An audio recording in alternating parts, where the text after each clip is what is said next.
Our next speaker is Solem. She's going to be speaking about how you can heal anything. Please help me welcome Solem.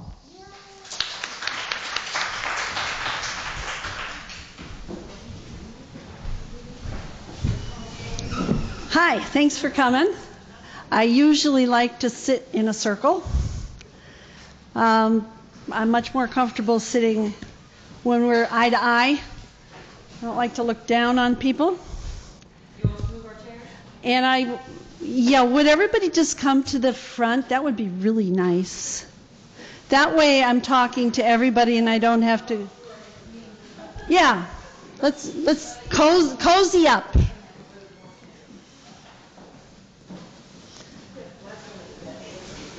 I really appreciate that. Thank you.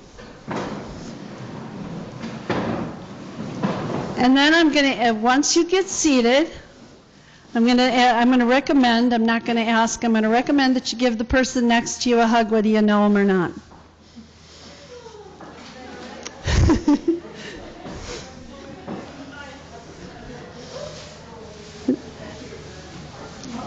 This is to remind you that we are all connected. This is to remind us that we are all connected. There is no separation. What we do to ourselves and to others, we do to others and to ourselves, whether it is a thought, a word, or a deed. Does that make sense? I hope that resonates with you, because we are light beings, and you cannot draw a line and separate light unless you put darkness in between it. Does that resonate with you? There is no, if you have a home and the doors aren't shut, there's no difference between the light in that room and the light in this room. So I just want to make that point that we are all connected. And I came to understand that when I healed myself from cancer without the help of the allopathic system, that we can heal anything. I don't care whether it's poverty or some hellacious disease like cancer. I was told by 3 doctors, I was told by Mayo Clinic, that there was nothing I could do. And I thank them for that, because that's what motivated me, made me angry enough to say, watch me. Just watch me. Then I stood on the front door of Mayo Clinic. I said, oh my God, what have I done? Because I was a corporate executive working under high stress with cancer. I decided to tell no one, not even my family, that I had cancer. Why would I do such a thing? My children asked me 10 years later, why did you do that, Mom? Because the experience that I had with the medical doctors, with good intention, I might add, didn't feel good. It made it feel worse.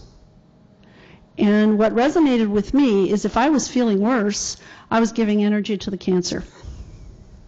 So I needed to feel better.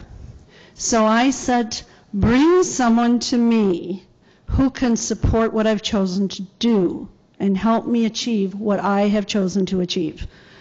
So I naturally, like we all can do, I attracted a practitioner, and then another one, and then another one, and then another one, because we all have the same wisdom. We all have the same access to the wisdom. It's just that we are at different levels of consciousness. And that is why I left the corporate world, because once I understood, really understood, because for me it's not about belief now, it's about knowing. And I am so excited about what I don't know yet. Because that's why we're here. When we know it all, we're going to go to a better place, right? So what I really want to focus on today, because my workshops are 2-day workshops. So I'm going to focus today on the most powerful form of healing tool that I have ever chosen in my journey to healing, and share the information with you. I didn't meet this gentleman that has created this program until I had already healed cancer. But I was still searching for what I learned from Einstein when I was 11 years old. Einstein said to me in a book, as he said to all of you, everything is energy. I had to think about that, because energy moves, right? So a rock is energy? Yeah. Just moves slower. It's denser. So if everything is energy, he said, and Einstein said, energy could never be destroyed. Oh. You mean I'm energy? And I can never be destroyed? Well, that means that I have always been, and I will always be in some form. Does that resonate? Please butt in and ask questions. I love it. So back when I was 11 years old, I realized that everything was energy and that I've always been and I will always be. And I'm going to make this short, but I took 4 catechisms because God resonates with me. And it doesn't matter what you call God. There is only one. You can call him whatever you want. Buddha, Charlie, John, Hashwasha, or whatever. Doesn't matter. All there is God.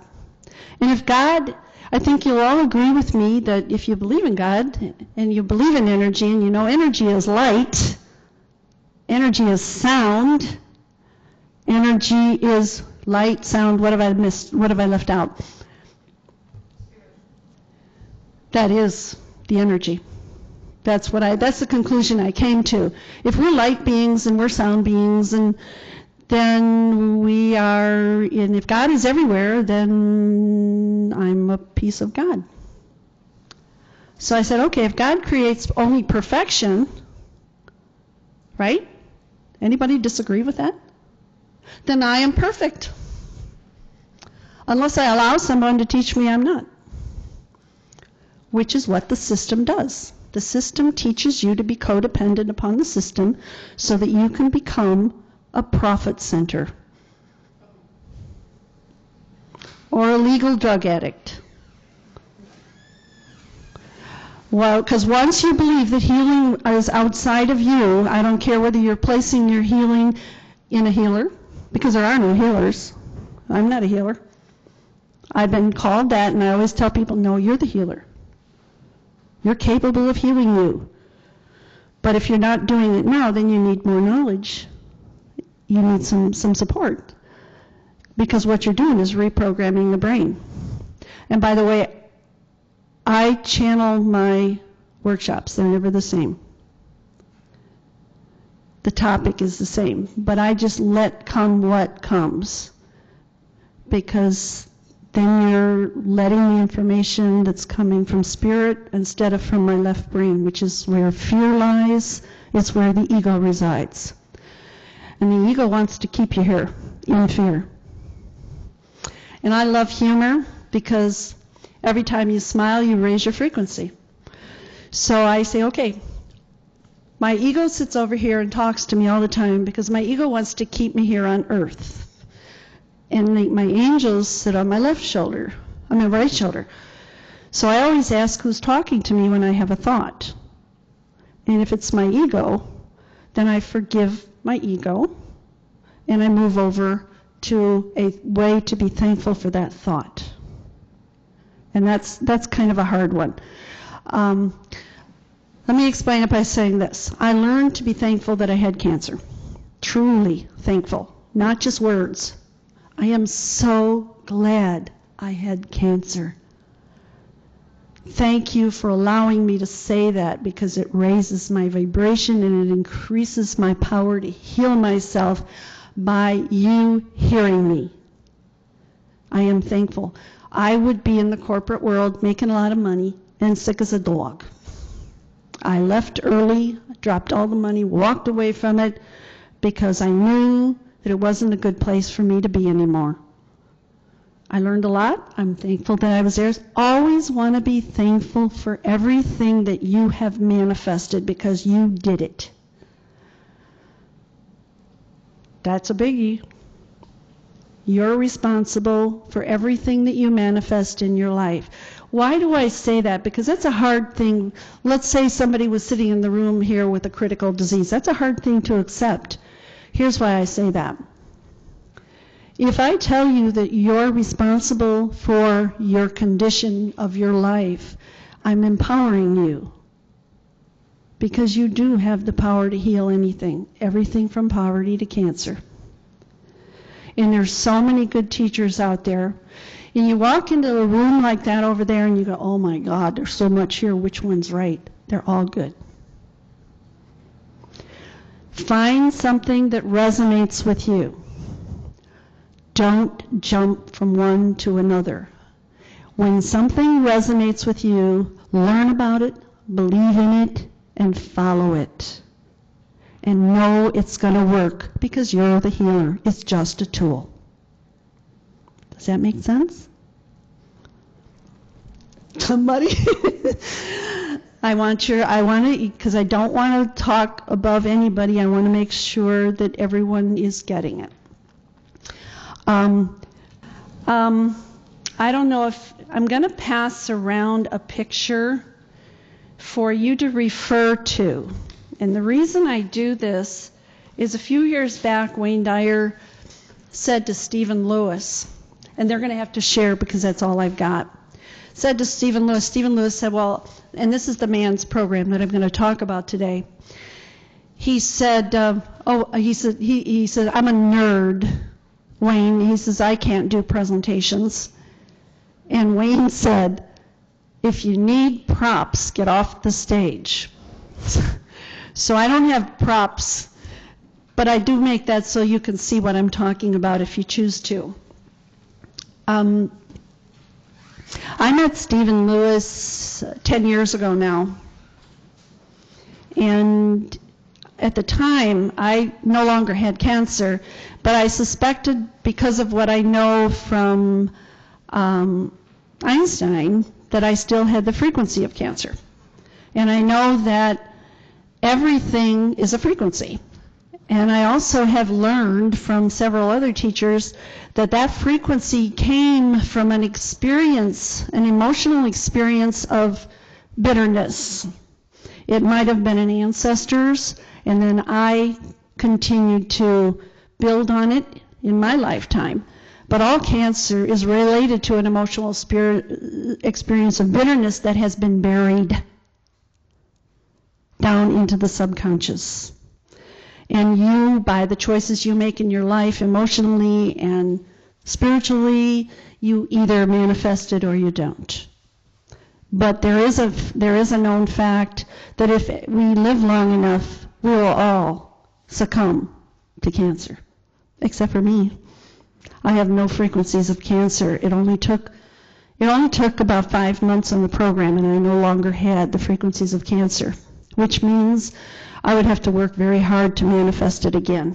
And I don't think that's about to happen because I've raised my consciousness level above that. And it is all about consciousness.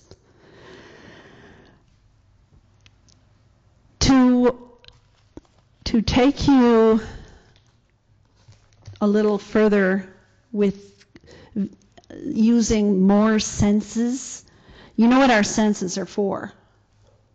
Our senses are to sense what is, and we need, the more of your senses you use, the more powerful you become. In other words, if you intend to eat wonderful food, smell it, taste it, feel it, experience it, give your cells a wake-up call that you're giving them something good to eat. Because your cells work 24 hours a day to regenerate your body. You have a whole new body every 7 years. The liver regenerates the fastest. The skeleton, it takes 7 years. So when somebody says, well, I've been taking calcium for 3 months and I don't see any results, I got a bone test back and it still says I've got bone loss. Well, it takes you 7 years to regenerate what you've lost. And you can regenerate cartilage. So you can work on the physical body And this program will work on your spiritual body, which is to balance all of the frequencies that are the precursors of disease. I'm going to highly recommend that if you get a chance to have your aura photo taken so you can see the real you, not your physical body. There is a lady in there who's got a very good camera taking aura photos. These two, I've got two photos here. So this is my physical body that I live in and that I have a vehicle that I take good care of so that I can live healthy and happy. But this is me. And the colors are the light reflections of my thoughts, of how I'm feeling in the moment. And I have two pictures so you can see how it changes. See how different they are? Okay. Here I was doing a healing seminar. I was communicating. The blue light is communication. That's the throat chakra. The green and turquoise, that's healing. I had a healing message. The lavender is spiritual, connection to spirit, the third eye. The white is connection to the God energy. Over here, see the difference? Over here, I was in a week-long seminar with Jonathan Parker learning a healing technique with 30 other people that were learning. So we were meditating for a week, so you can see all of my chakras are wide open. Every one of them. There's no color missing. The lady that took the photograph, she said, "What are you doing?" And I told her, and she said, "Oh." But I encourage you to see your aura because that's you. This is not me. This is me. This is my potential. Okay, I'm going to explain the picture now. When I met Stephen Lewis in 1997, I was working for Kevin Trudeau, the guy that wrote the book, Things You Don't Want to Know About. I've got the book at my booth. He introduced me. He had a vision of putting his entire staff on this program because he wanted a highly conscious staff that would not be in judgment and would be in nothing but love. Because that's what consciousness does. It brings you to the level of love. Stephen had a little boy come onto the program several months ago because he has a special free program now for autistic children and what's the other children that are born deformed? I lost the word. Thanks, guys. Anyway, this little boy, when he tested him, he is an indigo. He's also, what's that word? It's Downs. He's a Downs child. He requested to be on the program. And if any of you have read David Hawkins' book, Power versus Force, his work, he has spent his lifetime measuring consciousness. And I'll give you some barometers. You can read the book if you want to take it further. Jesus and Buddha resonate at the consciousness level of 1,000. Only Jesus and Buddha, only. Consciousness begins with forgiveness. And anything below, for instance, patriotism is below consciousness. That surprised me, because I always considered myself to be patriotic. This little boy resonates at the level of 567, which is the consciousness, the vibration of love. That's pretty amazing. So he's having a ball doing research with these kind of children. And he does it for nothing. That's pretty amazing. That's his contribution. The other thing I want to point out before I get into the photographs and explaining it, Does anybody here doubt that they have the capability of healing themselves? No, I didn't think so. Okay. Has anybody here seen the movie What the Bleep? Okay. You want to see that movie, you can rent it. And then they've got in the lobby, they have the next one, which is called Down the Rabbit Hole. You want to make sure you see that one. Because in the movie, it's scientific validation of everything I'm saying. I got so excited about What the Bleep, I saw it 4 times. Everybody I knew, I wanted to take to it. When I was at What the Bleep, we had a booth there. And I can pass this around because it's hard to see. One of Ramtha's teachers was photographing the room. And the room was full of spirit bubbles, spheres. Anybody? Orbs. It looked like somebody blew a bubble machine in the room. And I'm telling you this for a reason. So we ran back to our booth and took a photograph. And there are 2 in our booth. That is spirit saying, yay, you're doing good work. That's my message. Because they don't hang around in an atmosphere where there's not the right frequencies going on, the right consciousness level. And if you want to see this, I'll lay it on the chair. Sure.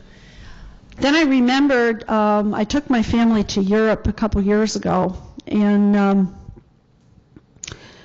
we took a lot of photographs. And I'm looking through, I've got all my photographs on my computer, so I just keep seeing them all the time. They just keep floating across. There was a photograph we took in I think it was Italy, of some caves. And the cave was full of orbs.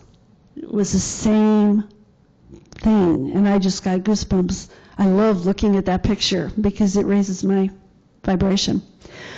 The other thing I want to give you a barometer to think about is if we are all frequencies and every part of you has a different frequency, then you are either playing acid rock or you're playing a symphony, right?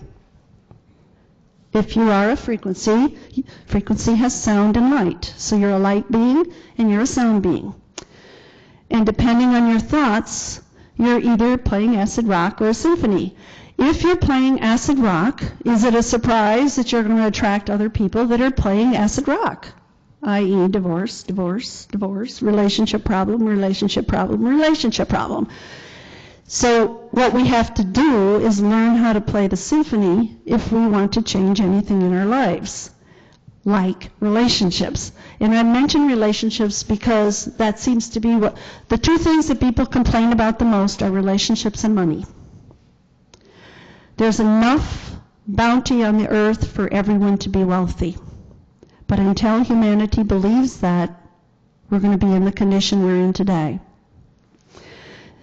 On this program, there are 500,000 balancing frequencies. Everything from poverty to serious diseases. Now, what does that mean? That means if everything you are was first a frequency, whether you inherited it or created it, before it ever manifested as matter, including disease. And that means the disease of poverty or the disease of serious disease. So if you see What the Bleep, and you get a lot more if you go to one of the conferences because the scientists really get into it on the chalkboard showing you what the frequencies are and how they balance them. When you have a frequency that is the precursor of disease, a physicist can create the formula for that frequency. Then he can create the opposite formula to balance it, and it will cancel it. Does that make sense? I'm not a physicist, so that's the simple explanation.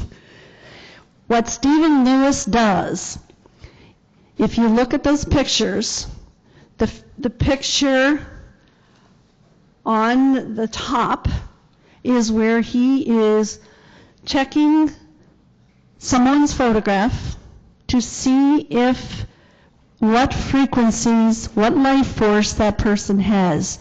So what's life force? Simply put, and Stephen wouldn't put it this way, it's your connection to God. You're a light being. You can see by your aura. You either turn your light off or you turn your light on by your thoughts. And I'm going to give you a little story on the side here to verify that. I was under high stress one time at one of these expos long before I got to where I am today. And I was tired and toxic and everything you can think of. And I went and had my full aura photograph done specifically to see what it was going to look like. And I lost it, so I guess I wasn't supposed to show it to anybody. It was black. You could hardly see my face. My stress level had turned my light off. That's just another thing that has proven to me that you create your life with your thoughts. So I said to the lady that was doing the photograph, I said, give me a minute. I went out in the lobby, I sat and meditated in a quiet spot, came back in, had my aura photo done, and the one that I showed you that was blue and green was the one. And that took 15 minutes. So, understanding that a thought is a thing, and you might want to write this one down. If a thought is a thing that creates a frequency or a wave, and there is no separation between energy, then whatever I think about is my gift or my donation to humanity. When I realized that, I no longer wanted to have a negative thought. I no longer wanted to share anything hurtful with another human being, whether it be unintentional or intentional. And I apologize if I've told you something you didn't want to know, because from now on, I promise you, you're going to think about what you think about.